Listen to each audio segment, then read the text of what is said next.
All right, everybody, we're live here in the Bison Ventures studio, filming our Into the Storm podcast. We have Trisha over here. I'm introducing Trisha here as our podcast producer, but I'm also recognizing the fact she's wearing a hat and t-shirt, and she's insecure about that.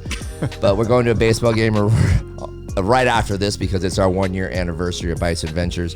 And then we have my nephew Trey over here that does the podcast engineering every time. He usually does not speak up, but sometimes he does when I ask him to. So you may hear him. So today we have a really special guest. My oldest friend, I think, in this building. 28 years, I think you and I have been friends. Jeez. Yeah, it's been a long time. Jason works here at, so his name is Jason Randolph, and he runs Xunami here at Bison Ventures and VIP Mortgage. It's kind of under the same umbrella. And it's the video production, I guess, company that we run here, and he runs it with Trey. Mm-hmm. So if you guys don't know about Xunami, you should. You want to do a little quick plug on that, actually, and what you guys do? Yeah, absolutely. We provide video services of all kind, mostly focused on real estate and the loan business. And it's really a custom editing service, allowing people to capture their own video. Using the cell phones now, the technology is ridiculous. So, and they can send that over to us, and we'll put all the bells and whistles on it as far as branding, music, captions, extra video, captions, whatever's needed to make it a final piece ready to all go those sweet videos you see all those people doing on Instagram right now and on YouTube, Facebook, they do that. So, but you don't need to learn how to do it. You don't need to buy the cameras. You don't need to buy the lights. You don't need to buy the mics. You just get your phone, get a little tripod, and send it to them, and they'll make it look fancy. Right? Absolutely, yeah. All right, so let's jump into this. So just to give everybody a bit of background, so Jason and I have been friends, like I said, for 28 years. My first question to you is 7004 West Corrine Road. What does that mean to you? I'm pretty sure that is the address of one Bob Madrid. Yes. Is that correct? That was my parents' address. Nice. Yeah. So that's the place where you and I met for the very first time, which is super random occurrence. I was sitting there with some of our friends now, but my friends then, because we didn't know you, and you showed up with 2 girls, and this was in 1995.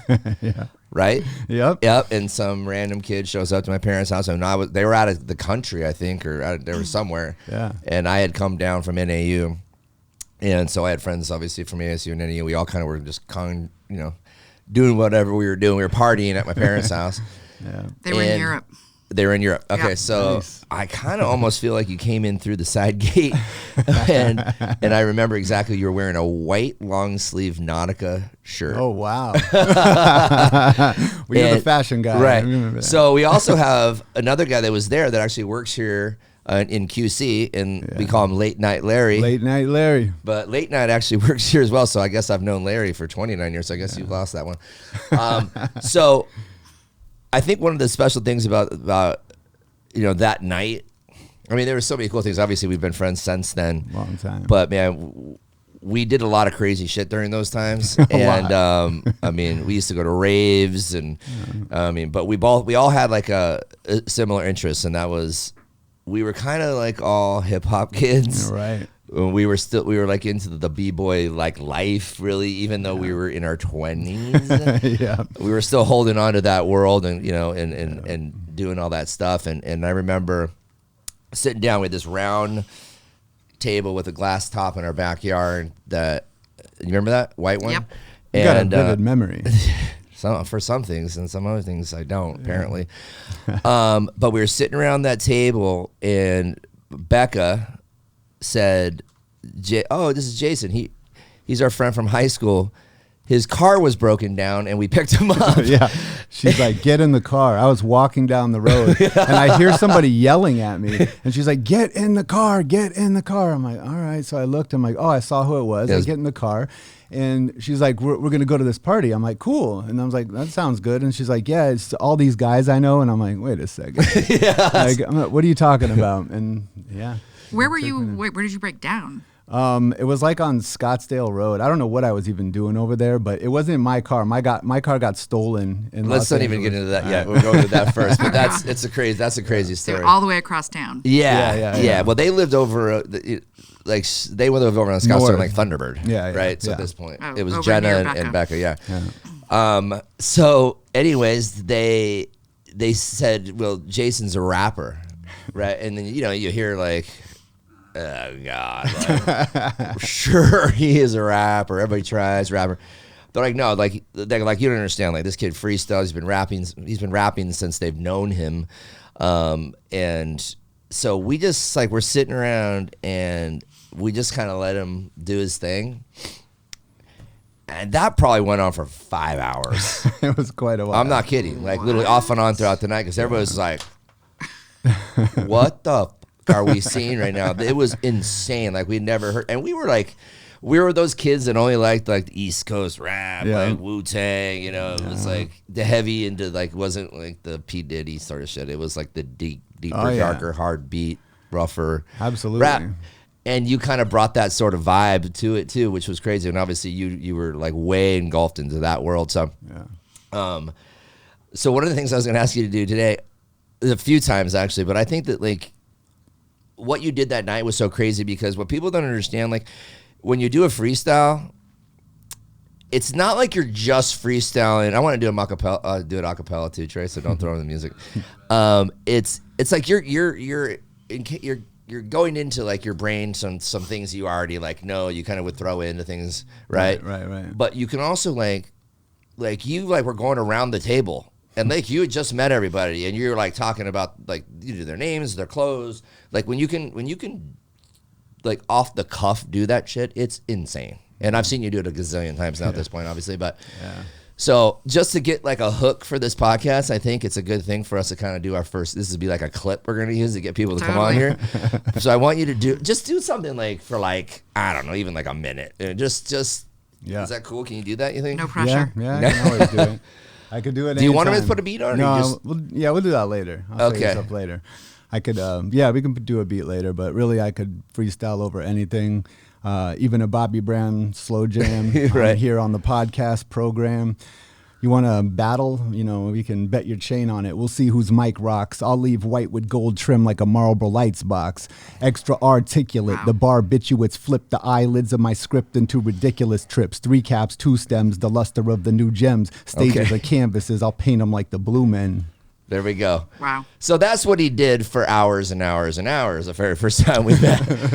But it's funny because after that night, like he immediately kind of came into our group of friends and we've all gone different ways through our lives since we grew up. Got married, had kids, had careers and all that shit. So we kind of like came into each other's lives like 10 years ago, really when I brought him over to VIP because he was at Chase. But the music part is like a huge part of this podcast. I think that we need to focus on that because obviously you have an incredible life, but there's everything else we'll talk about, it all comes back to the music, really, right? Right. So how did you get into, well, hold on. I'm going to do this. All right. You were pseudo-famous as a kid, right? I'll say it in like a local side of things, but you had done some crazy things with like huge famous acts. And one thing I used to love to see is there was a poster of him with TLC in his room. It was freaking weird. He had got pictures with like freaking Outkast and like Jedi mind tricks and Queen Latifah. Yeah, here we go. Where are you at? I'm wearing yellow cross colors. By the way. Yellow cross colors. I mean, this is for people that are in their 40s and 50s, maybe even 30s. You know who TLC is, right? Obviously, he was opening up for TLC. That's how. And you were 15. Yeah, I think 6. Holy shit! That's Aaron, double A. Yeah, he had a nice little like pop and lock. Oh yeah, thing going. Aaron was a good dancer. Aaron was great. So how did this happen? Because this is a long freaking time ago, and you're white. Yeah. Am I? So you're 49 now, right? Yeah, 47. 40. Oh, you're 47. But I look 50. So Okay. Very good. So just give us the background how this all happened. Yeah, it was crazy. Back in like 1984, funny story, but they sent my 80-some-year-old great-grandfather to come babysit us for the day.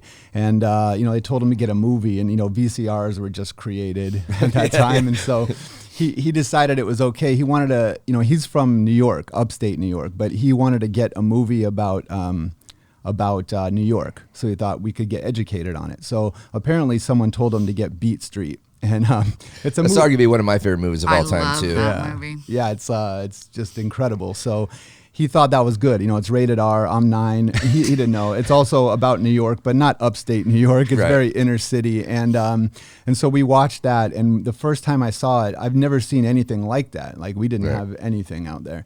So it became, the rhythm, the beats, the dancing, the break dancing just captivated the graffiti. It was like a whole everything. The hip hop culture was really what it was about, right? Exactly. Yeah, all 4 elements of the hip hop culture. Right. It blew my mind. Right. I mean, just take me to another planet. I just became obsessed with it. And that's all I did is watch that movie. And that was the only piece of that culture I had. So it was just breakdancing. I learned to do that. But I learned it all from the movie and starting to do my own stuff.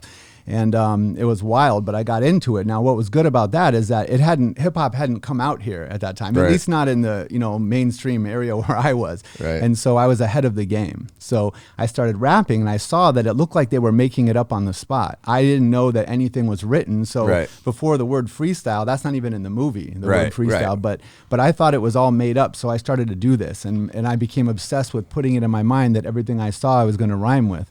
And, so I was way ahead of the curve. So by the time it came out here, I was already way better than anyone else who thought about doing it. And also I learned from the right place, because that happens to be a real culturally, to the culture, a real, specific movie for that. That's really good. And then I started doing it. And it's funny because, like, for me, like, the music hit you and there's dancing, but the dancing for me is what, like, got me. Yeah. The same thing. Like, I watched that movie and then immediately I became a breakdancer. Yeah. That and breaking. Yeah. But I was breakdancing, too, through the same sort of scenario. Even when people weren't breakdancing, right, I still was breakdancing because I forgot. Or I didn't realize people stopped breakdancing. So kind of kept going. It was, I think, when all of a sudden dancing kind of came back in, I was better than most people were dancing. Yeah, you're better than most people now. I've seen you do it. Who's got a better up rocking, me or you? No, you do. You got it. I used to teach it. I taught it for a living. Like all my money I had in those ages were from teaching, and you definitely got me in that department, hands down. And I practiced 5 hours a day. Well, we took a breakdancing class through the Glendale Parks and Recreation. Don't talk about that, Trisha. You got any pictures? Did. I didn't need to. You got you pictures? were like 8. Yeah.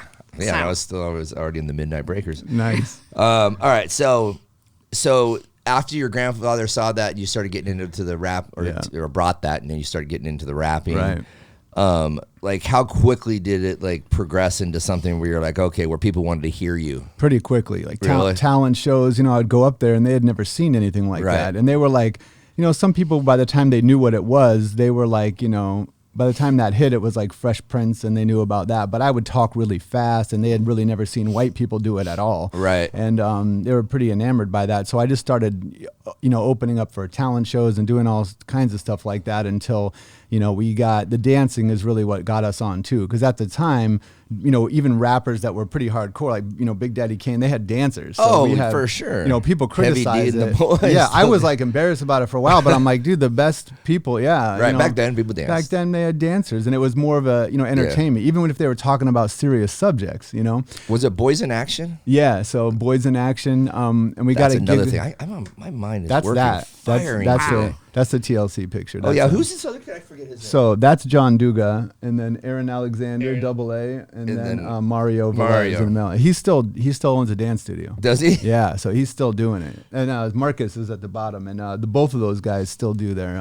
They still dance? Yeah, and they still teach, or they own studios and all kinds of. They taught my daughters. Both of my daughters went to Mario's studio, so it's really cool. They got they got that picture in the studio. Do they? Yeah. Oh wow! So it's pretty funny. But yeah, it caught on because we did a song for the Suns. I wrote a song about the Phoenix Suns when they were on their rampage in like '93.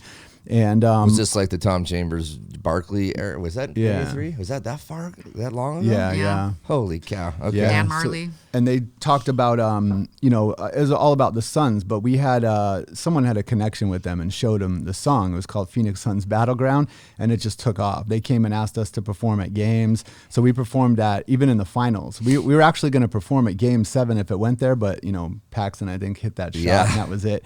But, we did the All-Star game. We did like an All-Star jam, and, that was how we got on. Like, we performed at like Castles and Coasters back in the day before I did clubs, So it was pretty mainstream at first. Like, we were doing more of the like freestyle and crazier stuff, but we were doing it in a mainstream venue, which people weren't doing that at all. Like, we kind of brought it to that.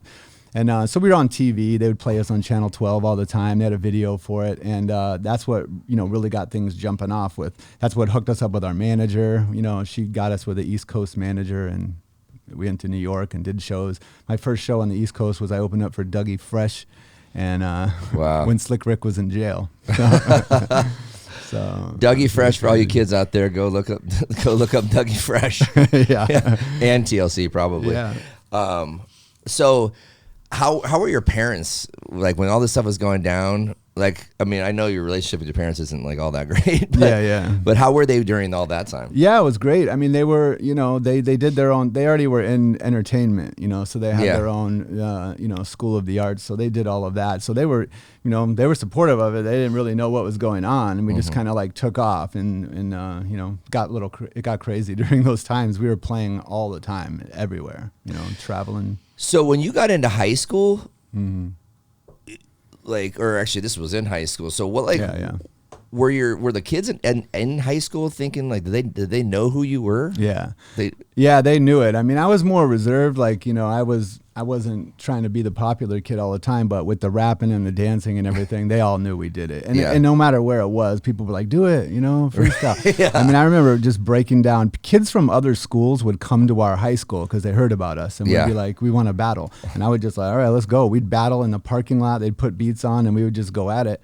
And that's how I met a lot of other people, is battling at the high school. Battling dancing or battling freestyling? Freestyle rap. Okay. Yeah. So is this Horizon High School? Where'd you go to high school? Yeah, Saguaro. Saguaro. Okay. Yeah.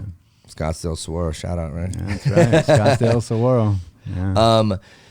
But you're naturally kind of a shy guy, and naturally, you are. Yeah. You're a little more introverted than people would think of a guy that's in the entertainment space. Right. Would you agree? Yeah, I would definitely agree. It's just like, And when you find your like tribe, you like want to just stick to that sort of thing. Yeah, exactly. Then I'll open up, but it doesn't socially. I have a little bit of. I don't start linking up, or I'm not. I don't want to be the center of attention at all. Right. If there's a microphone and a beat, then I'll get all the attention. You know, and I don't mind that. But just talking. Never wanted to be in the forefront, really.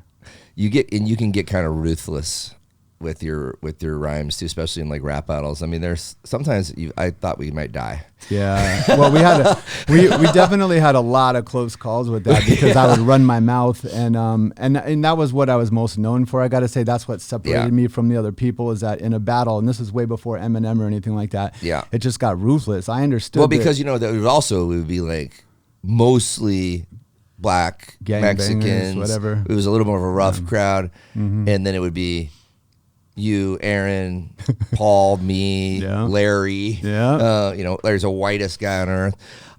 And it wasn't like until, everybody kind of respected you and feared you, really, but didn't necessarily like you. Yeah. And that was like the problem, because he could get, when you're beating somebody bad, and you're mean too. Yeah. The people get pissed. And that was the goal. They get really mad. There's been lots of parking lot problems. Yeah. And then it's like, why are you here? Why are you white boys here? Yeah. Some of those it would get ugly. Yeah. And when you would win and it would be really ugly, then the worse the beating was on stage, the worse they wanted to beat you up physically. Yeah, outside. So were kids coming from like Maryville and Peoria? Yeah. I battled all over Phoenix, Tempe. We got into where, there was literally times when they had a tournament battle, and the guy across from me is definitely a gangbanger. Like, not like, a wannabe. And I'm like, oh, they're connected. Yeah. And we had some people. Shout out to Strangler. We had a guy named Strangler who would, always watch my back and make sure there was any problems. Mob Action would keep an eye on me. But yeah, it was.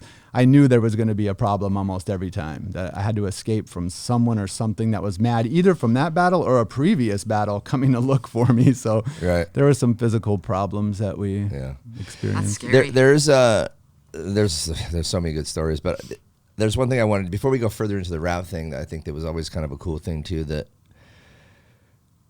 we were told back in the day, and then him and I really never talked about this until the other day, actually, because it's kind of a touchy, weird thing, because people used to say that Jason was clairvoyant, and you're kind of like, and you're always just like, oh God, right? But Black Thought also from The Roots is, that's the rumor about him as well, that he's clairvoyant, right? And that just means like you feel things more. It's not like you're a psychic or anything like that, right? But when you hear that, it's kind of one of those things you're like, do you really want to talk about it? Because people are thinking, oh my God. So just talk us a little bit about that, because that was kind of a weird story with your parents. That's it's sometimes hard for me because, you know, it started when I was young, around the same time, and involving the same man, which is kind of odd. My great-grandfather, I had this dream, but it wasn't a dream. I was clearly awake. So it was like, I'm awake, but I'm experiencing this dream.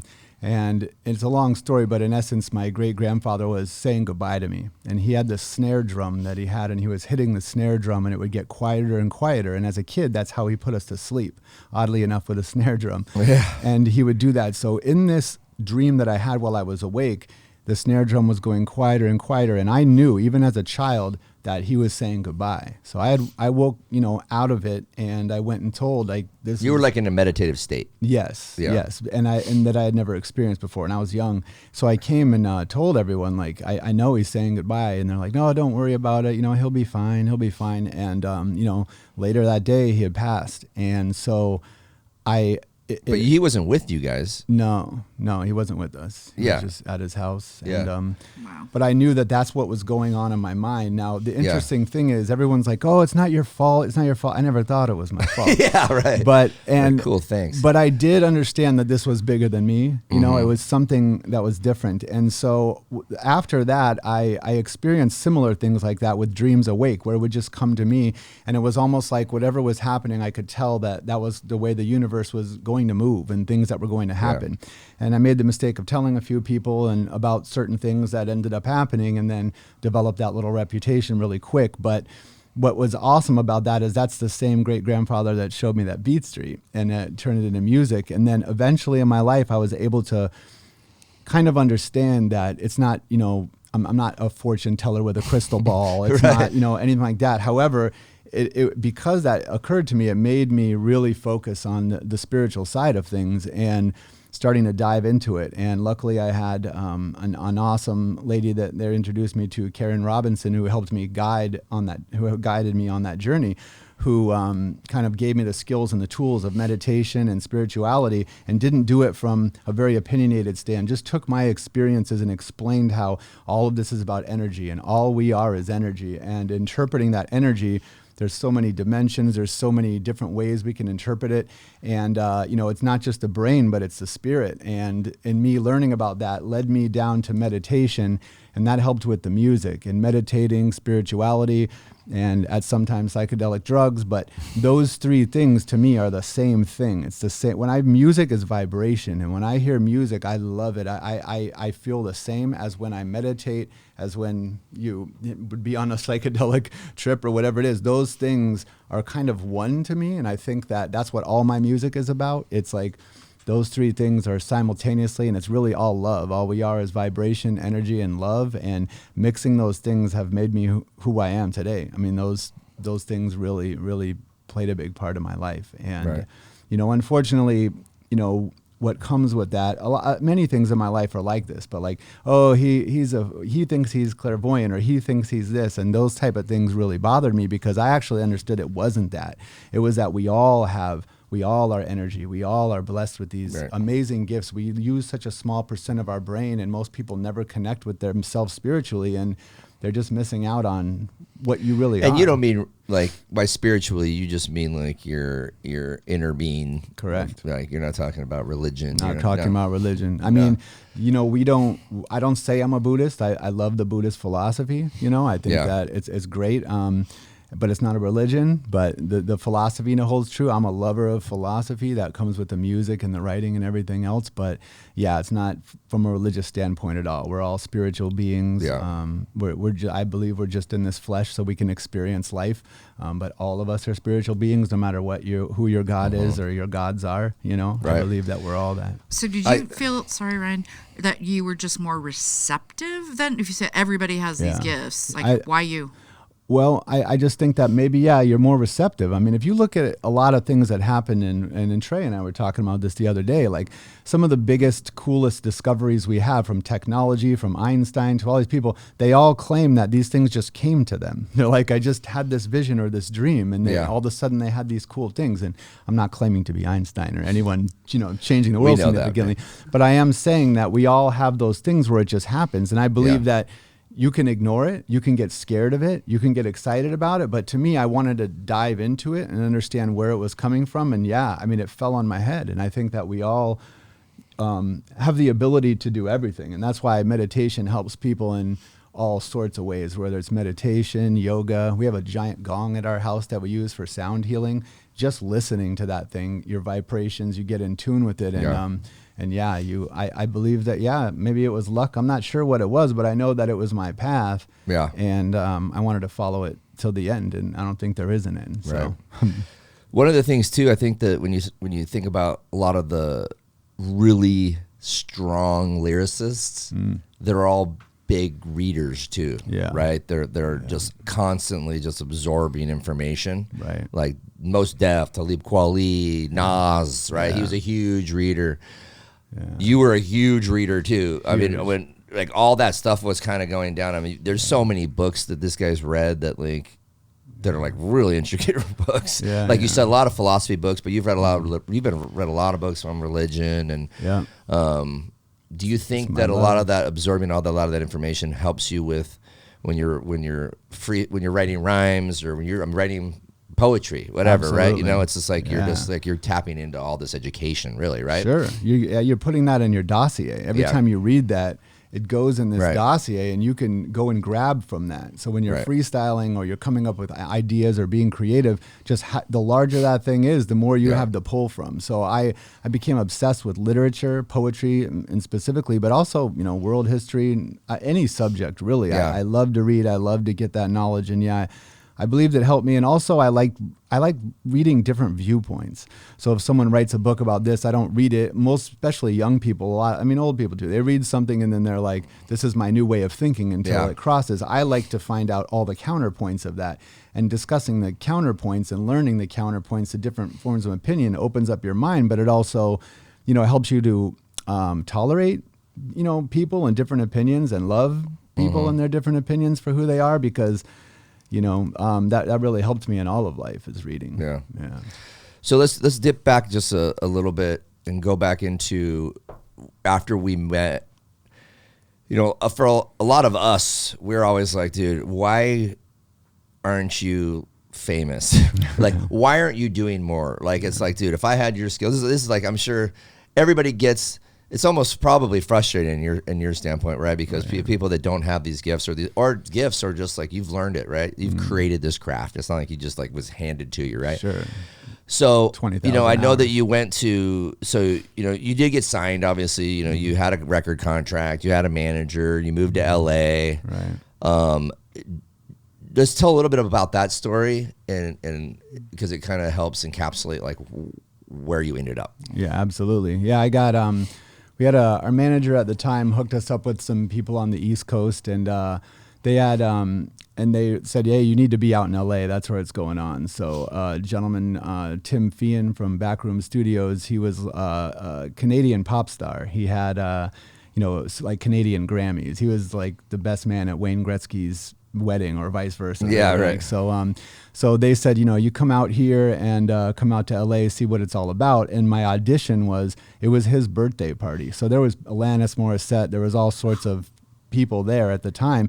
And he goes, your audition is, we're going to give you the mic and you just freestyle and go and talk about everyone at the There was party. way more than Alanis Morissette there. Like, who else was there? Well, I don't. It's a lot of okay. names. You know There was, so Battle Cat was there. I don't know if Cube was there that day, but Ice Cube was at the studio a lot of times. There was some rappers that were there at the time, but also actors. There was different people, and then a bunch of industry people who I didn't know, record executives, things like that, because it was a big studio at the time, right in Glendale by the Glendale Galleria. And so, there was some other people there, but that was my audition. He wanted me to just rap. He had heard me on tapes and see me, but he's like, let's see what you can do. And so that's what I did. Let's see what you can do, everyone kid. got in a circle, and it was crazy. And I was like, uh-oh, and then we're just going. So I talked about his birthday, and then I went around the room and just started talking about everything around me. And he was like, done, we'll sign you, we'll get you onto that. So I was too young to even sign my deal. I believe my parents had to sign it anyway, but... So we signed a deal for recording and do all this stuff. I have songs during that time with everyone from Brian McKnight to Battle Cat and all those people, and so we recorded. I mean, to be honest though, people always say, "How come you're not famous? You were really good at that time." But recording is a different deal. I'm good live. I can do freestyling, make it live. I'm not the best recording artist, and also like I hadn't found my identity. I had this skill, which was like a gift, which is like a parlor trick, which is why sometimes I don't like to rap for people, because I'm not doing me. I'm doing it so you'll laugh, and I can talk about you or VIP or Jay or what's around. Everyone's like, so it's like a parlor trick at that point. But the actual recording into music, they want you to get this to this audience, and it's not. They're not just going to put out you, right? They're like, this has to fit in all of these boxes, And a lot of people will say like, oh, I just wasn't into selling out, and they try to play the high horse. And I'm not saying that. I tried. I tried to do that game, but I couldn't fit in those boxes. I'm not an Ice Cube. There was no there was no predetermined box at the time. And what would have been good is if we all could have just let me do me, because that's how it could have been. But instead, I really tried to fit myself in these other boxes, and I had random songs, like it would be one type of R&B thing with Brian McKnight, and then the next one Battle Cat would do a beat, and it would be real hardcore. And so it was various, but it wasn't great. And I think people knew it wasn't great, so they would showcase me at record showcases where all the labels come, and then you get up there and rock it. And every time I would go there and do a great job, and people were loving it, but they're like, I don't think we can sell this, I don't have the best look, and on top of that, I mean, even if I was white but super good looking, it might have been easier, like a teenage type of thing, but I wasn't. And I didn't have the best voice. I didn't have the best presence. I probably weighed 140 pounds at the time. So it was like, they didn't think they could sell that. They're like, yeah, we love to put you up there. So they would put me in all these shows in LA clubs that I was too young to get into, and I would tear it down, and they would love it. But they're like, I don't, to put some big money back and sell it, it just never got released. And it was kind of frustrating, but like we talk about, that was actually the best thing that happened in my life, to not pursue that and continue. It was also the best thing musically, is to kind of shut it down. And it happened kind of by choice, kind of by not. I was living out in LA, everything was great. And then, my car, we were moving to Santa Monica. At the time, I lived with like 9 Rastafarians. He had a Honda Del Sol. A Honda Del Sol, baby. If anybody remembers those things. Yeah. But you did get like a little initial signing contract. Oh yeah, right? I got cash. I got a Honda Del Sol. And they were paying everything for me. All my expenses were covered. They gave me a bunch of cash. It was great, like to start off with. And especially when you're 17, 18, you're living the life. So I was running around there having a great time on top of the world. But I was really focused on the music. So, I really, they were going out and doing all this crazy stuff. I was going out, but I just wanted to rap. I just wanted to do that. And, it was great for a long time. I lived with some of the best people ever. I recorded with them, and they invited me to live with them. The studio put me up at a hotel, but then D-Mac, one of the greatest human beings on the planet that I've lost contact with, unfortunately, but he invited me to live with him and his family. And well, they're Rastafarians, too, by the way. Don't leave that part out. Yeah, they don't. they never claimed that, but after all my research and reading, I knew that that's what it was. They don't like putting labels on things, but yes, some of the greatest people that you could ever imagine, who really taught me what life was about. And so I think that was the most important thing of my journey through LA, is like he taught me, to love people and just be positive, not let things bother you, and try to get on a good path energetically. And he set me up for that, and it was fantastic. How old do you think he was at that time? Probably 30 something. Yeah. 30. Because it's like he was so far like mature beyond like years of just like being able to like kind of like run a group of people as if he was like a Buddha. Yeah. I mean, like literally, right? Like the coolest thing is like he used to pick. I know this from you. Obviously, I'm reciting your stories, but he would like find every day somebody got like he would just walk up to that person and says, "What do you want to do today?" Mm-hmm. And you would say, "I want to climb a mountain." Okay, we're climbing a mountain. We're done. Yeah. We're gonna go climb a mountain. Everybody would get up and everybody would go climb the mountain. All of us, all together. And it was like, it's your day. You do your day. There's the Del Sol. Ah, the green one. I had the green one. And it had crazy rims on it. Yeah, of course it did. Yeah, there you go. So, I mean, that's a really cool story, too. Then the Ray Rice situation is kind of cool, too. So, for those who don't know who Ray Rice is, he's a former running back for the Baltimore Ravens, Super Bowl champ. Yeah. He got in some trouble. But, incredible athlete. But tell the story about Ray Rice. Yeah. And is it D-Mac or actually it was his cousin? Soup. Yeah, it was a guy we called Soup.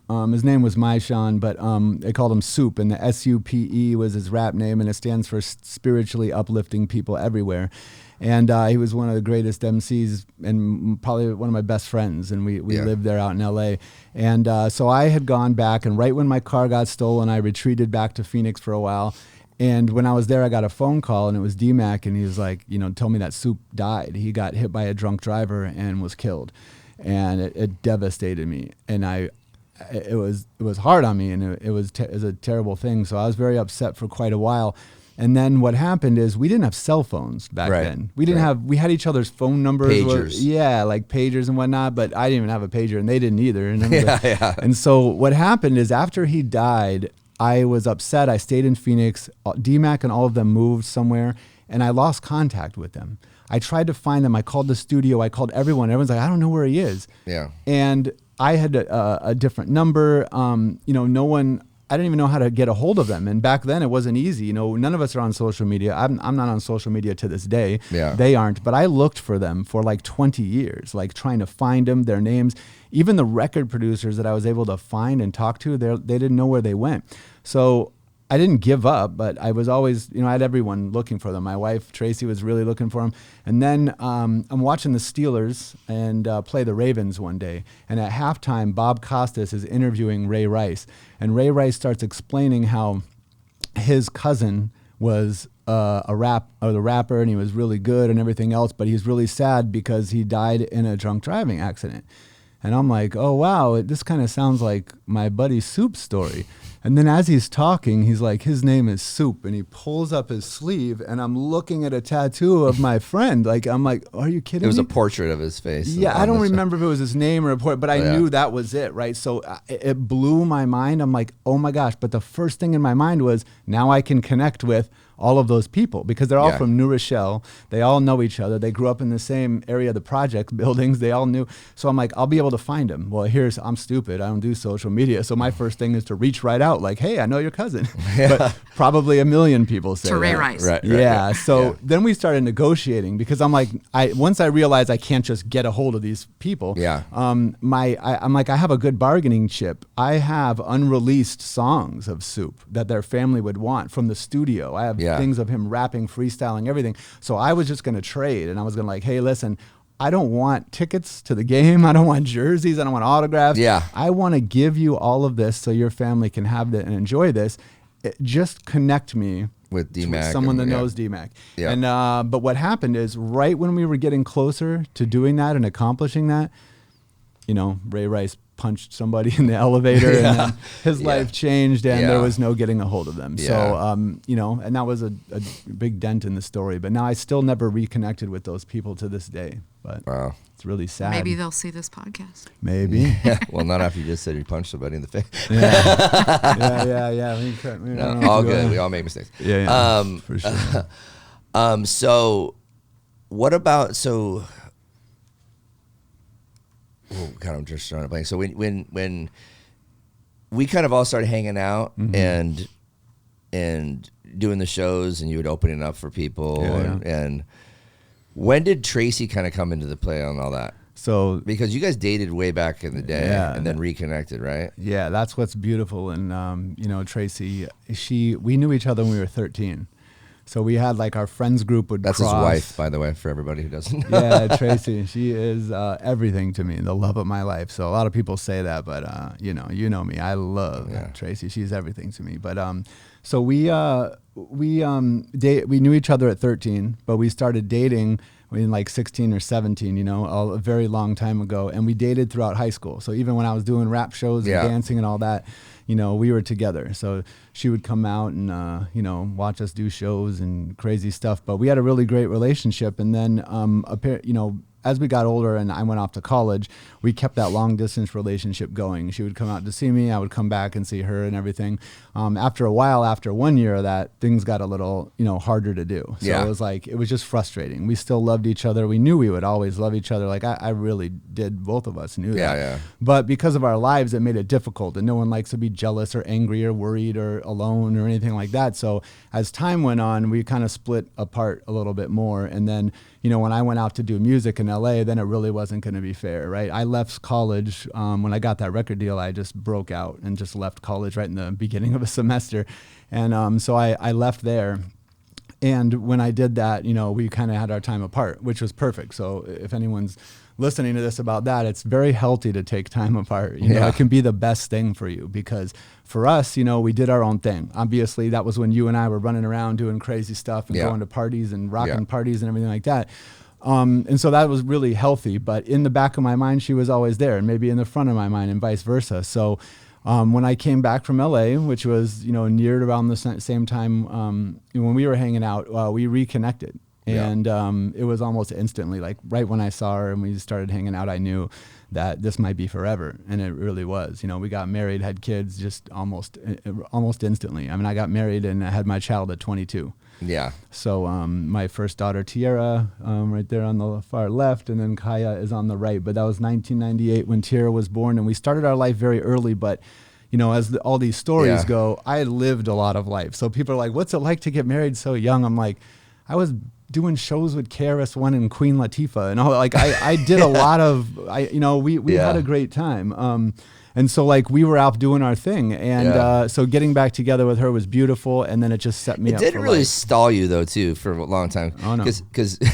Because I mean, I have vivid memories of Tiara in a pack and play in Paul's apartment while like you were making music and rapping, and it was huge. She'd just be like laying in the playpen, like just chilling. So you were kind of just still doing your thing. Yeah. The crazy part that we never really got into about this is that you went from all this, or while you were doing this, you got in the mortgage business. Oh yeah, and started doing loans. This was the best. Like it's the greatest story. I was talking to Trey about this the other day, and I had this thing in my song that went with it. I said like a lot of work people tell me they're surprised that I rhyme because they see me doing business deals all of the time.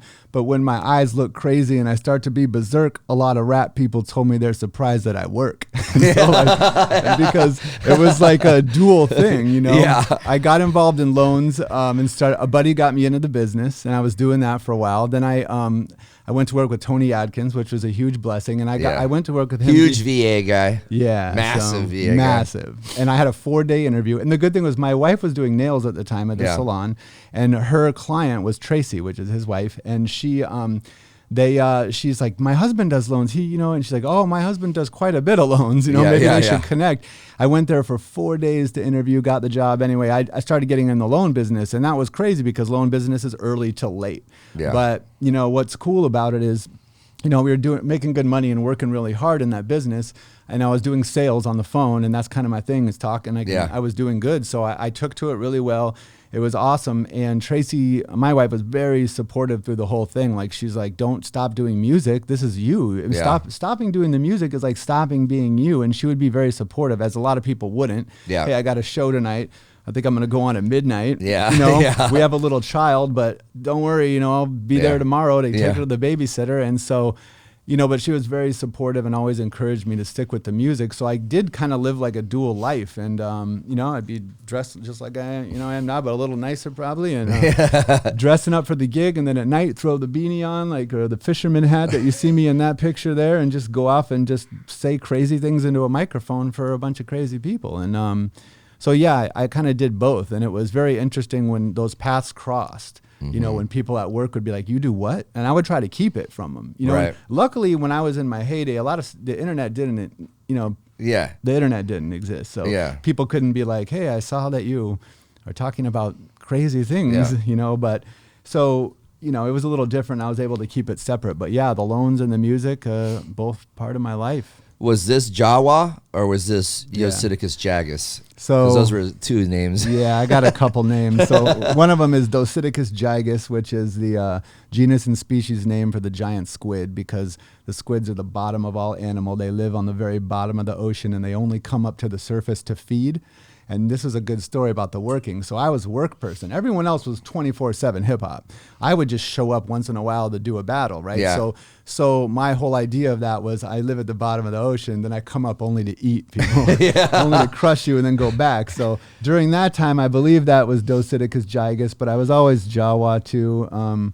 That picture is on, these are the number 1 and 2 DJs in the world at the time. DJ Craze on the left won the DMC like 3 times or something, but I would do shows with them. They would DJ and I would just rap right in the middle. But yeah, those are 𝘰𝘱𝘦𝘰𝘱 or 𝘰𝘰. I can't remember. I go by both. I still kind of just say that I'm We don't both. go by either, but Yeah. we go by Jason now. Yeah. J Randolph. I did then too, though. You know, people would see me like, "What are you doing? I didn't know you did this." The best thing is if I would take multiple people, like when they'd find out about it, I'm like, "Come tonight," and there'd be like 10 people that would come and from work. And they would be standing in the middle, just staring like, "What is going on? You were just like doing an FHA loan today, you know? The hell is this, you know?" Because I just would keep it a secret till it came out, you know, and we don't want to get too far into the loan business, but that's how we did. Obviously, you were with Guaranteed Rate when I pulled you over here with Steve Meister. Correct. And you were kind of like at your wits' end in the loan business for a while there too. You're just kind of done with it on that aspect because it was hard. Technically, you know, you're creative, and so now that's what you're getting to do. And Trey's helping you do that with you here, and that's where Xunami comes into play. But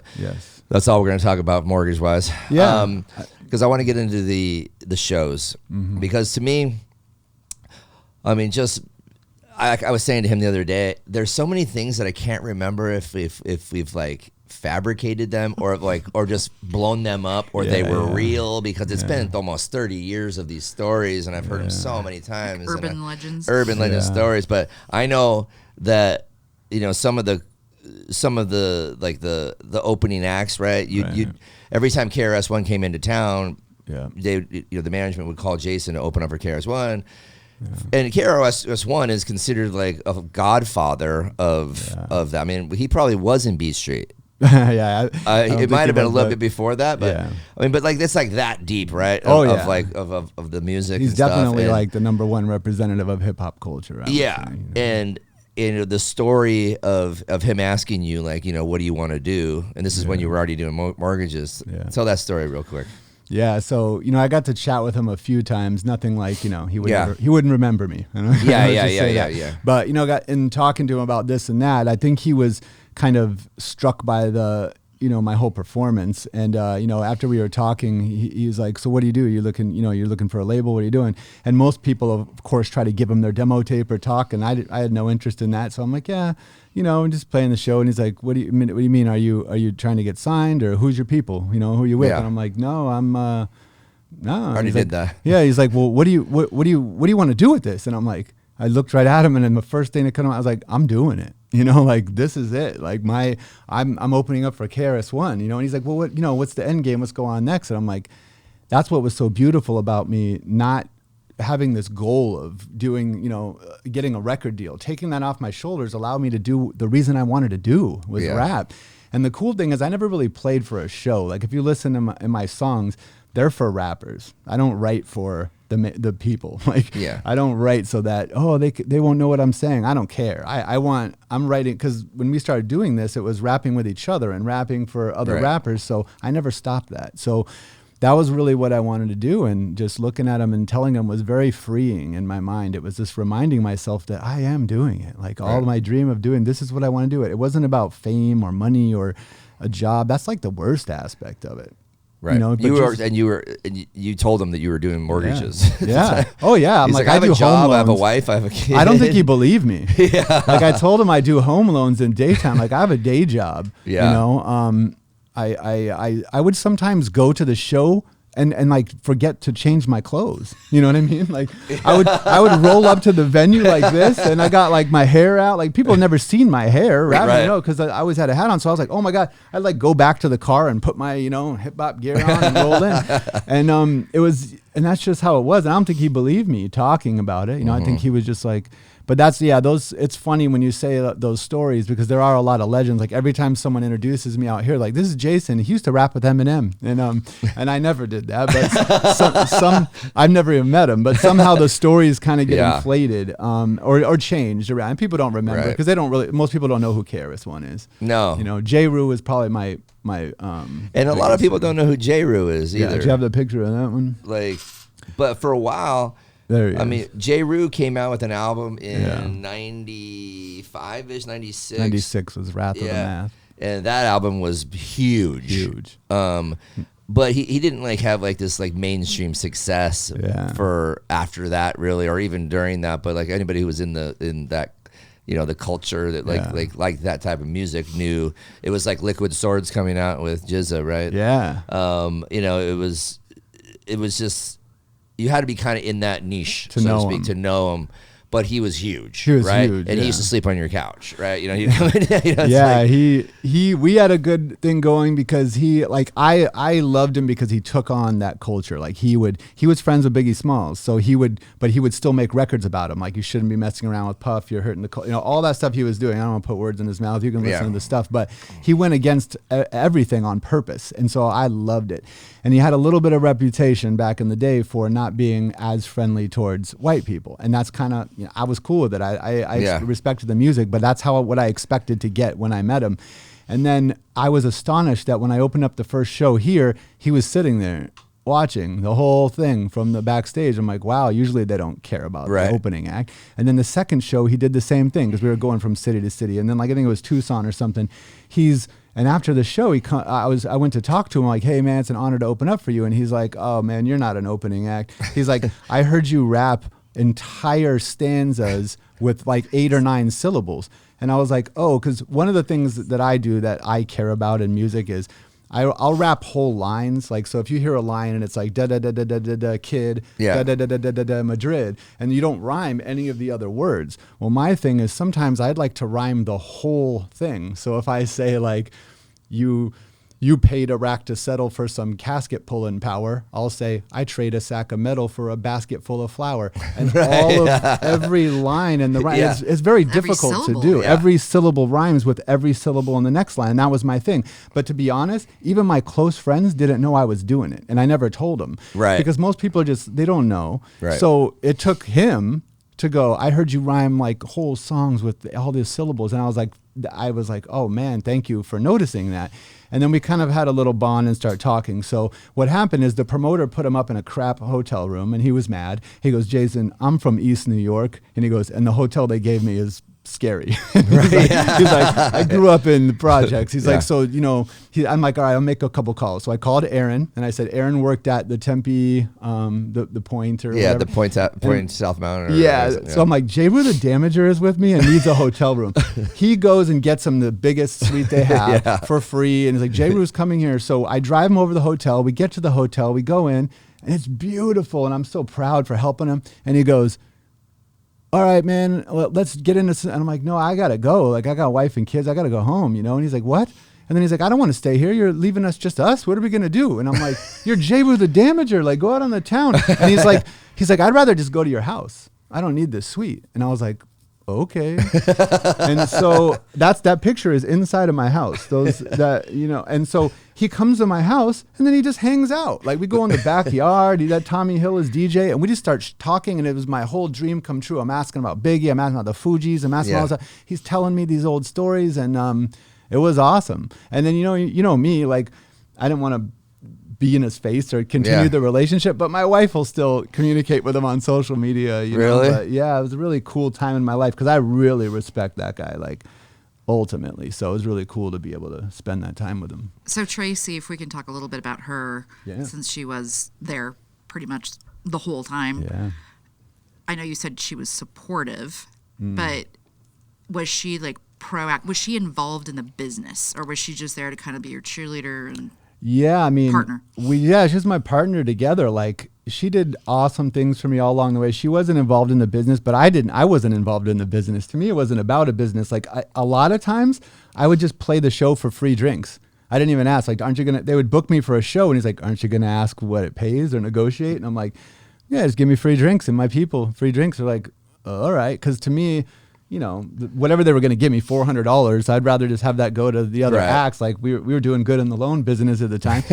So she neither of us were really in the business, but she did awesome things for me. Like, one time I wrote this I really cared about this song that I wrote, and I was super happy about it. I wrote it on loose leaf.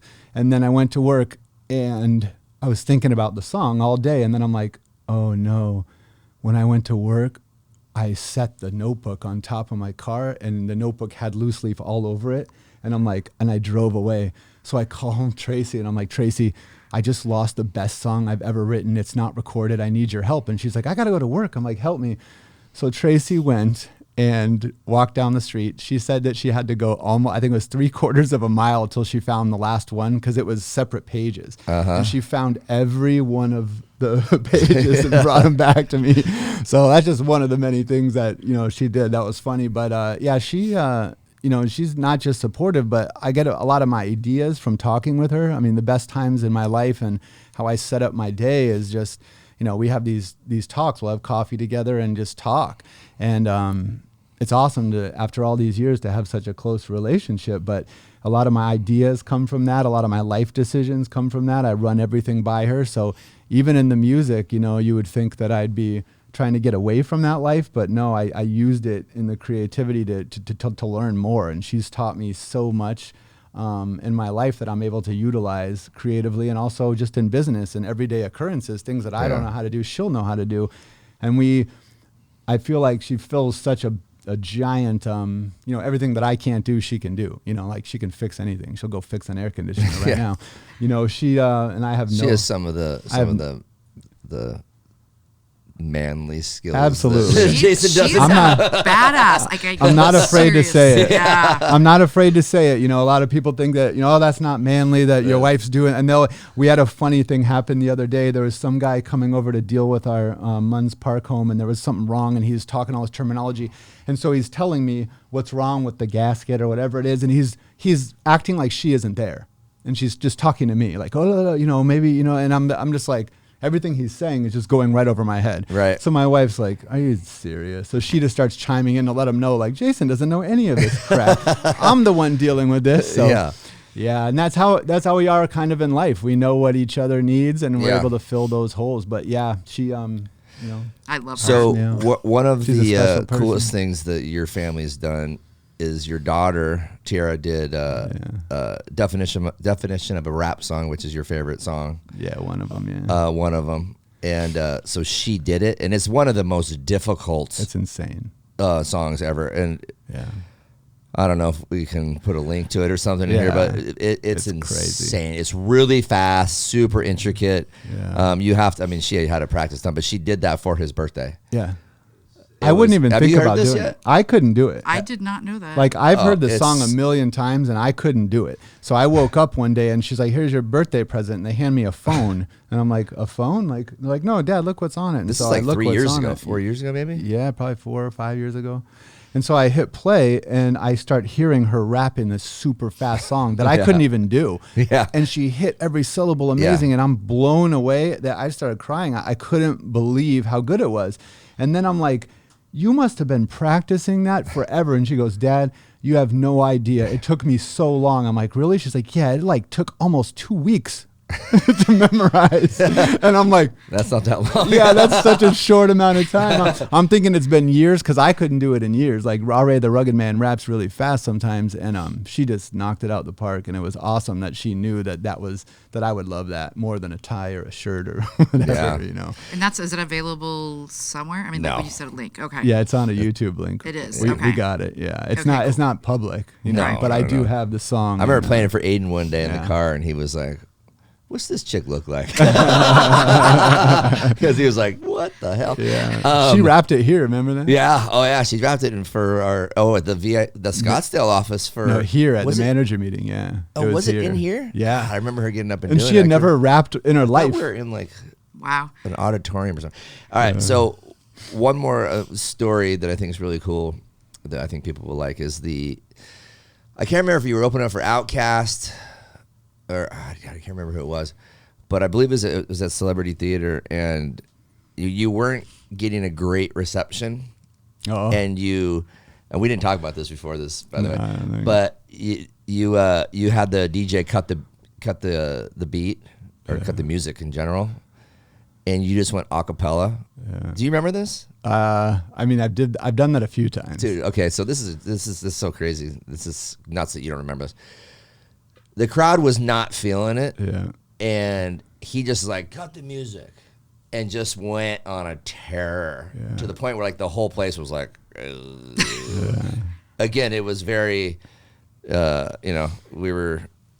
It's funny. It's not like we had a very multicultural group of people with us, but most of the crowd was black, right? And Jason's was the whitest, pale white at that time, but. Just the reception of the crowd, you could just see them going from like not interested to like what the hell is going on here, and just went at it for like 15 minutes straight, and then just walked off the stage, and we're like, dude, that's my friend.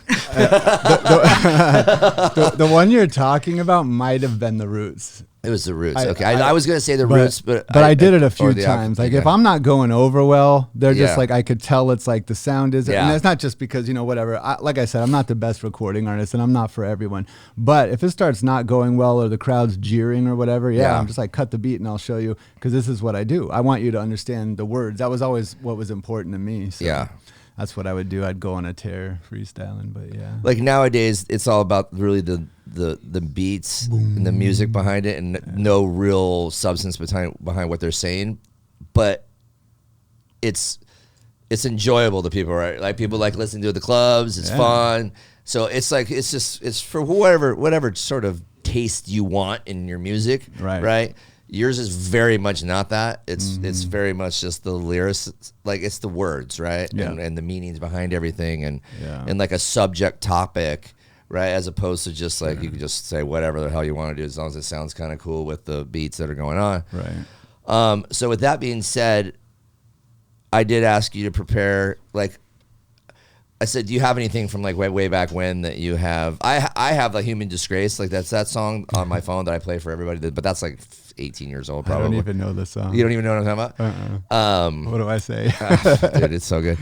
But so I said, do you have something that we can play or you can do? And you're like, kind of, but like, so basically right now, I just want you to freestyle, use some old songs you have, do whatever it is you're going to do. And I know you have your laptop because you're old and you won't be able to. I'm almost 50. I can't be mad. I don't even know the whole song you're talking about. I'm a little old. I can't just rattle off the stuff. But yeah, I can do, I got some stuff that starts off with like an 80s style that moves through the 90s and does some old stuff. And I can just rattle off some of that. I got some of the lyrics on the laptop on the beginning of everything, so I remember how to start. Yeah. But yeah, I can. So I got Trey doing some beats. And this isn't, I kind of feel like it's like a little Sway in the Morning or Funk Master Flex going on here. Could be. We got Jason Randolph here, Jawa, Jopsidicus Jagus. He's about to go off here. If you need a home loan. Yeah, and please, guys, send us some home loans because we need to be able to keep this studio open so we can do more of these podcasts. Times are tough, people. It's rough. We are a mortgage company. I'll rap for food. Into the Storm is just the podcast, but we are Bison Ventures, and we do informed mortgage lending. Please send us your deals. Give us an opportunity. This is my plug before we go. There you go. Dre, you want to kick the beat? Hey. Here we go. Good. That's good. Up a little bit, Trey. Do I have the floor? Then step aside like a matador. At the core, I lead the blind like a Labrador. No, darling, I'm the opposite of handsome. Kidnappers didn't even stop to get the ransom. All is calm like Ramadan in Kazakhstan. The sand I wander on is hotter than in Mazatlan. The sheet my songs are on is longer than Elijah. Blessings of the shaman on the wisdom like I'm Hanuman. Who me? The old man who isn't single. I don't Snapchat, Instagram, or Christian mingle. The beard is more gray than a rainy Seattle day. I took the thought of being someone I'm not and put that away. Hey Ryan, I still got my parachute pants. The lions and the jam, so the caribou ran. The ugly and the old, the wisest of the mystics. We battle face to face, you can't get by me with statistics. A 2-piece and a biscuit, the beat machine is greasy. I keep the steez peachy, but it's not too clean or PC. Begin the day with 2 beaties and some freebies. I've been dope since the Walkman played CDs. The squid's eyes are big like Christina Ricci's. Keep your tentacles to yourself, don't mix the species. What the hell is wrong with rap pubescence? I'll call the parents up, collecting for these dudes lessons. They do impressions, I do bioluminescence. I focus on giving, they desire new possessions. I guess I learned a thing or two in my old age. Now get off my lawn, the big squid needs the whole stage. They salute when I deposit my vet check. I did a first album on a dual cassette deck. Backspins and windmills wore the carpet out. I've been nice since 88, what you barking about? You wore Ray-Bans and probably had a spray tan. I probably hit your parents' gray van up with my spray can. It probably wrecked your play plans with your main man. While I learned to scratch and fader with the same hand. The number 2 bus, at school they knew us. Oversized hoodies with the blue suede Pumas. I used to battle in the parking lot at Valley Luna. I brought the alley to you with the Buddha Hallelujah. When I got up they didn't expect the mic back. And you've never seen a white cat respected like that. Listen, 89 had the fresh jam sound. Don't put your hands up, I was the best hands down. A little beat switch. Little throwback there, Elijah Wan, Christina Ricci. You know how old this How is. exquisite is it for the squid to visit? I did it vivid, I didn't want you misfits to miss it. I write stoned, a higher man can handle thought. When I'm done the verse looks like I diagrammed a Mandelbrot. How did you know I was a pill-taking fan? Cause I'll fuck up a rapper and I'll still shake his hand. Many nerds say this asshole got heavy wordplay. Remember me from Donnie Brasco's on every Thursday? Ascended master, blast through the golden age. There's no debate, I simply knew just how to hold a stage. My field of vision isn't limited to sight. We all were flickering the light, I was the kid that did it right. Arizona rally back to Cali, blew an ounce fast. Going through defenders whether alley-oop or bounce pass. In 95 I hit my prime and had a grown flow. I started battling the fakers at their own show. Whip balloon twist and music of the moon mission. I'll make a DJ drop a needle like his spoon's dripping. Goons listen, earn stripes like tiger's teeth. With 2 souls in one body there's no privacy. I charge a writer's fee to bring you what's inside of me. The price, be yourself when you see me and do it vibrantly. Watch out, minotaurs breed, hide your women folk. The doctor said I probably interloped with dope in the inner yoke. Liquor was my winter coat, pills matching shoes. We can't blame addiction, somebody has to choose. The grand cactus juice keeps the band practice loose. Learn the almighty, not the man masters Bruce. Nobody rep like moi, flip through my repertoire. Check my shit, tell me that you're better, I bet you are. I've heard it all from he ain't shit to he way gone. And some shit that he played on he don't even put his name on. 4 Klonopins, 2 cups of margarine. Wanna see the stars again? Coach, put the starters in. Check the spore growth, enough to make the floor float. The candy-coated warm coat is dripping down my sore throat. Contraband, hustled in and got a stamp. Troubles for the common man are bubbles in the lava lamp. Fungal brood inceptions are a jungle to perception. Mumble you direction like become a new dimension. Gravel like skin cause my hands get psoriasis. Ask the night wind, how'd a man get as high as this? Satellite spin, throwing transmitted viruses. Battles I win like a gram hit your sinuses. The planet's axis is shifting with the practices. Spiffing in the mattresses, absorbing in the cactuses. My spirit animal is eager to rejuvenate. I fumigate the room to make my human shape illuminate. Yup, these ink blots, they make you think thoughts. Psychedelics help my life more than when I drink lots. I often question if it all should be repeated, but every time I eat it, that's exactly what I needed. It's smart. It's smart rap, people. It goes on and on with the bond, they're on speed. Flow nonchalant on the ganja plant weed. Pro bong savants follow cosmonauts lead. We grow non-DuPont, Tommy Chong with strong seed. You laugh at the flash and post your photo. Hashtag and blast and toast your promo. Your fat stacks of cash can host your whole show, but the NASDAQ will crash and ghost your whole flow. Contemplate the wisdom of the words of the trees while we alternate position like the birds and the bees. The worst will fraudulate religion with the service and fees. Your wallet came a missing with your purses and keys. The kids will just ignore me, they don't listen to Gramps, but I've been risen in the glory of indigenous plants. I use it for the story with the rhythm and chant, because the music do inform me with the business can't. I stick to my artillery, poised to rock a show. When I'm spitting my soliloquy, boy, does the chakra glow. Peruvian blues, divine rhythm of the almond. The nutrients ooze and limeism from the shaman. You pay the rack to settle for some casket pulling power. I trade a sack of metal for a basket full of flour. Ain't it word of scripture, when you're rich you ain't yourself? I would paint a perfect picture, but the picture faint itself. Rock steady Rambo rides the indica. Fly me right into the vibe of live cinema. Watch a candle drip, buzzing with the can of whip. The jam I flip is like loving a banana clip. Come with a Sharpie, leave with your car key. My speakers are hearty, I like my Jesus to party. I like the mescaline quiet, but the mushrooms loud. You mushroom tips get left in mushroom clouds. A no-name with a no-shame philosophy kept his flow game at a cocaine velocity. At low flame on a propane rotisserie. With no game, you're so lame for dissing me. It's obvious you and your man gonna lose. It's over like Crazy Legs put his hands in his shoes. The catacombs of the soul is such a warm place. Daddy's home, roll one in a storm chase. I'll hit it twice and body rock like Miyagi Chop. Cause I can smell a soggy crop like a doggy cop. Whether shit is room service or a lobby drop, make your noggin pop like the seeds from a poppy top. Ancient cosmonauts fought to make the laws you got. And now the bosses all flock to our deposit box. I'm dropping payloads of metal on the people. They'll blame it on a sickle just to get it off the eagle. He knew whatever we do, you can bet it isn't legal. I'll bring it to you when the record threads it off the needle. My identity baits the blind enemies. For 5 centuries, hate defined memories. Refined remedies bring divine entities. Now my prime centuries use the shine energy. My third eye slings bird's eye perspective. With words I protected the worldwide collective. I got one more. When I'm talking to myself, who's listening? No dogma, no idols, no religion in. My turntables have steel belt Michelins. You wanna do it? No why. Put some vision in. The Y coordinate will plot my position in. Teach a man to fish or teach the fish to eat the fisherman. It took some wisdom and some wits to get to this again. Gifted pen since the Fab Five was still in Michigan.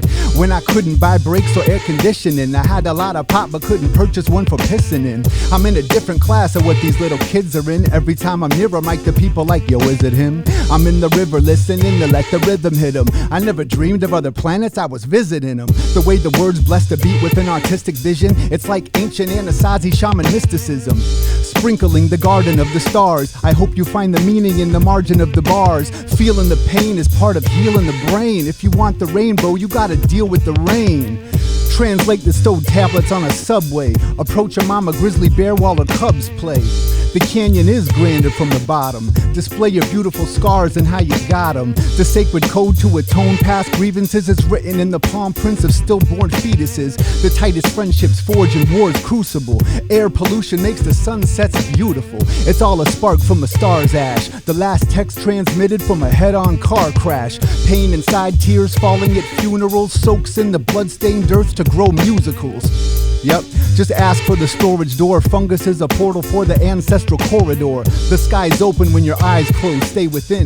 The whole dimension that we're living in is paper thin. And you can peel back the layers of your outer shell to find the core of existence where your powers dwell. The snake will shed his skin, naked. Expose the language of geometry that's sacred. The puppeteers know a different string theory. The wooden boy sings but don't see things clearly. Listen, the flower's pretty, but discovering the seed is above sin and greed. Really, love is all you need. Cure thy blues with the herbs I use. Keep the words I choose and the birds I views. People think we're separate, but I don't believe in waste. We're the same. The space between us isn't even space. The illusion that we're not one is a strong one, but notice I'm speaking to you 30 long years after I wrote this. You know I wordplay the verbs when I'm at a jam. Swerve when I survey the curves like a mammogram. The 90s, the finest of the dynasty. You wanna rhyme with me? Your vine is not as ripe as me. Find another whiter skin and try to pick a fight with him. I live the life of pie within, but I would make the tigers swim. Jay could sell a lighter to a fireman. To vibe with him is like combining Vicodin and Vivarin. Invite him in. Look, he brought the wisdom of the sages. I write it in my book and then I live in the pages. Mumble rap? I never will embrace that. I have a mind and here we don't waste that. The style's aged 30 years, you can taste that. Have another beer, wipe the tears off your face tats. The squid is like a rare flow Anglo. Everybody else can let their hair grow rainbow. The rapper here don't have to wear no Kangos. So you don't know we old school and there's no shame, bro.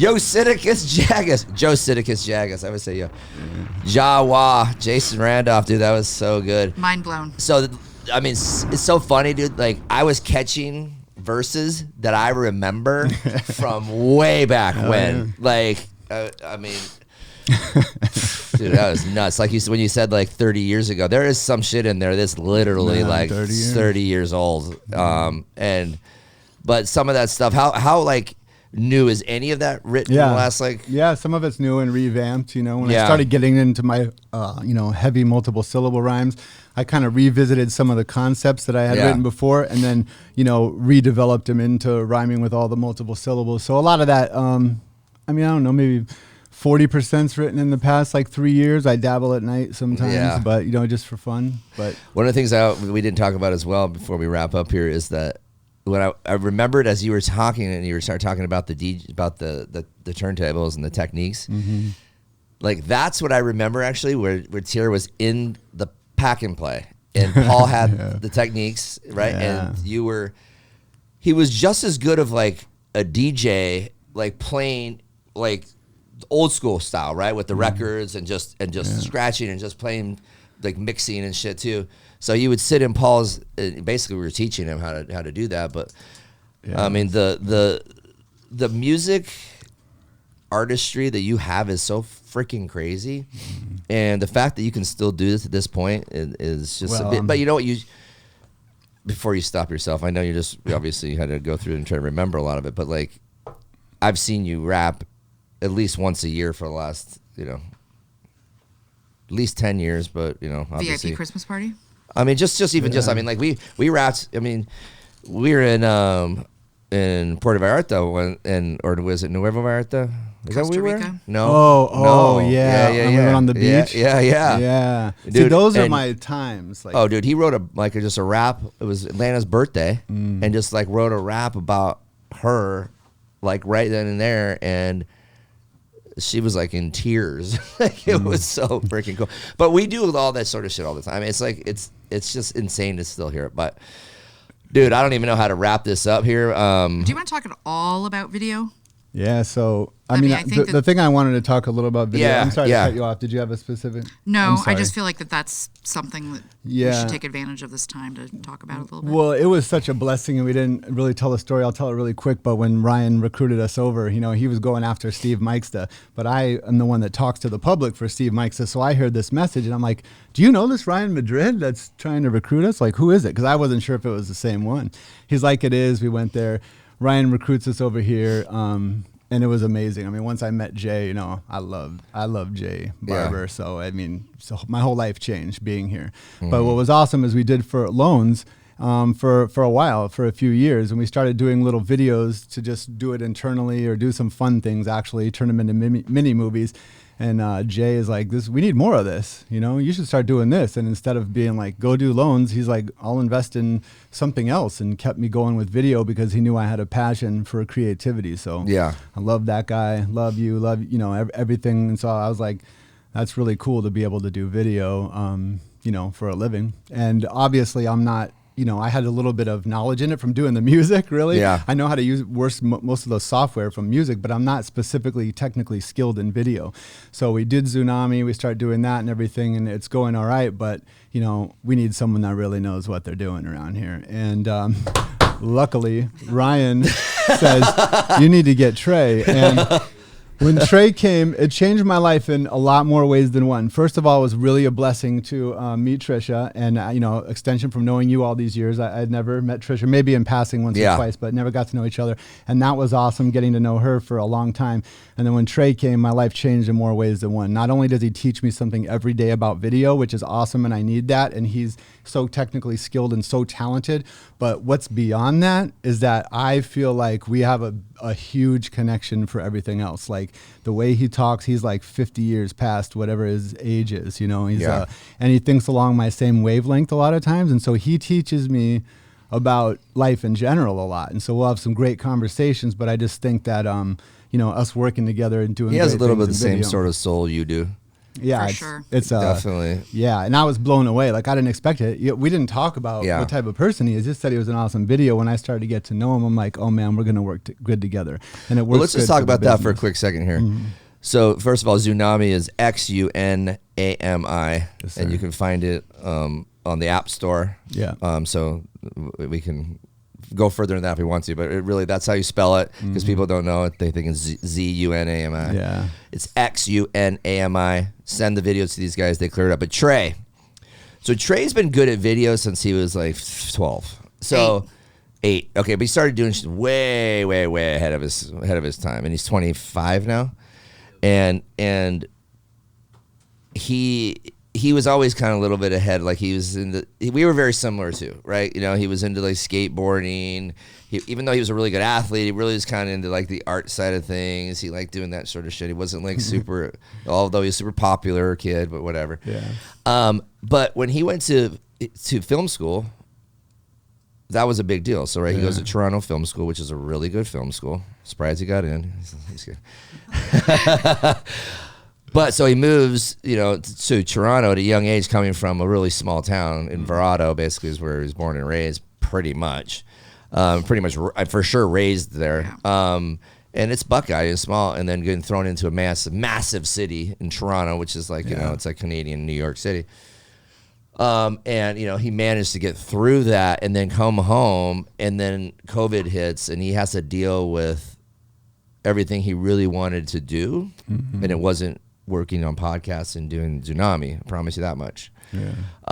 But then it just kind of it wasn't any work. It was doing shitty videos for for nothing, living in a crappy area where there was, for LA was the worst during that time. It still is pretty bad, obviously. So to come back here and having him try to figure out what to do after you just go to school, you're working your whole life really pretty much for this like specific vision, and then you come home, you got nothing to do.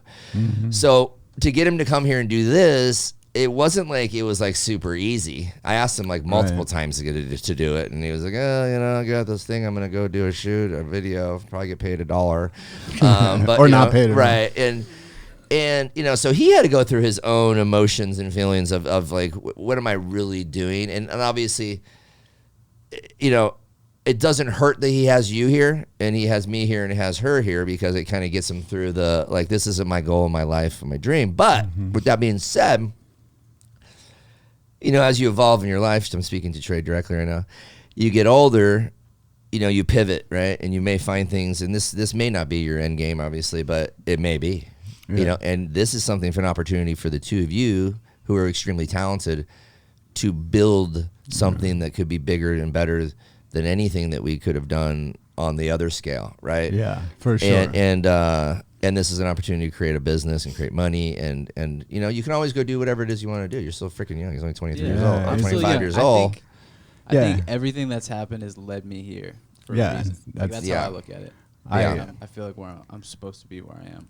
Yeah, that's awesome. It's a beautiful thing, and it's the same. Like, all of that thing. Like, I didn't do it myself. Like I can't do that myself, and I think that's the most important thing. Like, Jay Barber, Keith, Ryan. I mean, me, Trey, Trisha, all of us. Like, a lot of people that are around in anything, whether it's business, life, family, whatever. They're like, oh, we're a team. We stick together. We do it. Like, it's a real thing with all of these people. Like, it's a true, just a squad full of, I can count on everyone type of situation in life and in business. But it also is like with ideas and creativity and supporting each other. Like, you can do it. Here's another idea. Want to try? Oh, he's good at that. And pretty soon it starts rolling. And now with this business that we're doing, like it is going, it's going very well. It's about to be a lot bigger with everyone's help, and so, really happy for that and what we've been able to do so far. Trey's a giant part of it, and each one of you. I just feel like that's what we do. When people talk to me, they're like, I just say we as in all of us. This whole unit, Bison Ventures, Stuart, Jay, Keith, VIP. It's always we. And when I say we, I mean it. I'm comfortably, or like, well, we do this. If you say anything bad about me, it's, no, we don't appreciate that, right? Yeah. And it's like, this is how my we encompasses not just here at work, but in all of the life. Like, when I say we, it's like literally all of us. Whoa, and it is my family. And it's like, it's absolutely incredible to me. Well, as Trey's mother, I am so grateful. I mean, I'm trying not to cry. I agree with Trey. I think that I don't necessarily think it led him here to VIP or to Xunami or Bison or into the Storm. I think it led him to you, because I don't think he would still be here. I mean, this is definitely not his vision.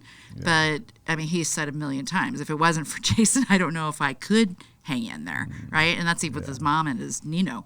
Yeah. So thank you for that, because it's a life-changing relationship for me as well. You were the very first time I ever met you, like, for real, right? I was interviewing. I hadn't even got the job here yet. And you emailed or texted, I can't remember which. I think somehow you got my personal email. Anyways, you wrote me the nicest note, and you said basically, your family, Ryan's my brother.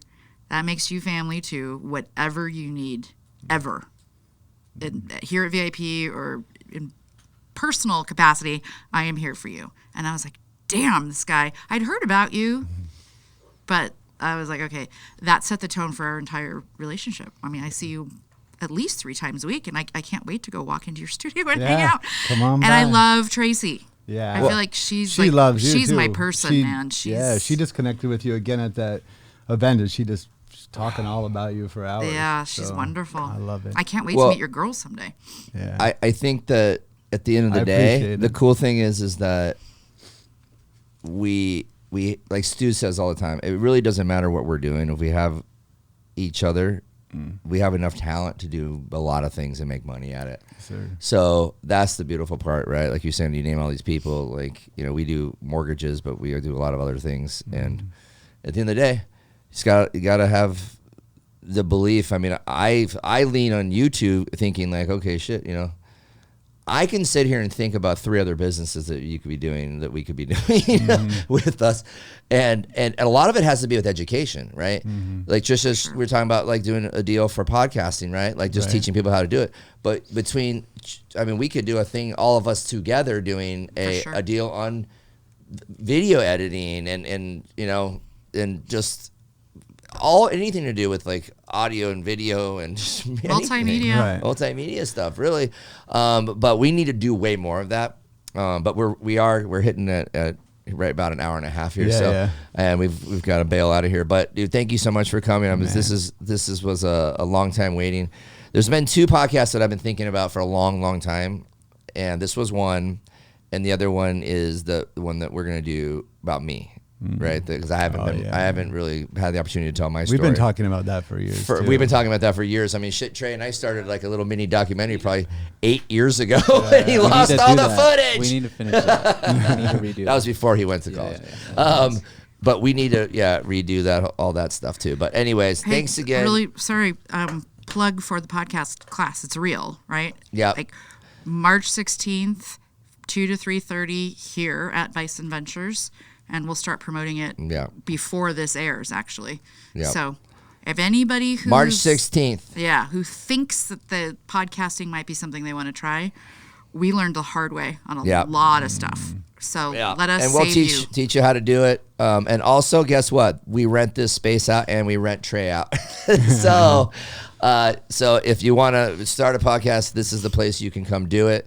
And, and we are very, very, very fair on the price of doing this, like way less than if you went to another studio that just does this sort of stuff. And our quality is super high quality because of Trey and the cameras that I bought that you guys use in Xunami all the time. Nice equipment.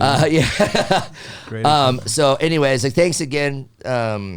Bison Ventures, obviously our company, we do mortgages right now. We understand the market's tough. We need your help, but we are very good at what we do. So if you need a mortgage, you should be coming to us first before you go hire a realtor. Figure it out. If you have somebody you're talking to already, come to us for a second opinion. We can coach you through things. We're very big on education. So you'll be very clear on what's going on once you speak with our people. And if you're a client, or not a client, an agent. Right. if you're an agent, you need a good partner. We are a great partner, and I think we have plenty of references for you guys to go from. So use your people, use your partners. We are your partners in a lot of different brokerages. Use us. We are we're an extension of you, and we're here to make you look good. Follow us on all the social media platforms at Into the Storm. There's a lot of videos on there now, a lot of clips. Post them. Share them, like, comment, please. We need a lot of engagement. And we're also on YouTube, Into the Storm. Again, on there, like and subscribe. Hit the bell so you guys know exactly when we release something new. And from there, I think that's about it. I think that's all I got for today. We're headed off to a baseball game with the whole team because today is our 1-year anniversary. So when this comes out, it'll be 1 week later. Thanks again. Thanks, Trish. Thanks, Trey. Thank you. Thanks, my boy. Jason, Randolph, Jawa, 𝘰𝘱𝘦𝘥, Jagus. Yep. I always said 𝘰𝘱𝘦𝘥 for the last 20 years, by the way. It was printed like that. Because they were like doing like a rap thing like 𝘰𝘱𝘦𝘥. Yeah. So. Okay. So there we go. The squid. All right, everybody. So thank you. And catch this one in a week. See you then.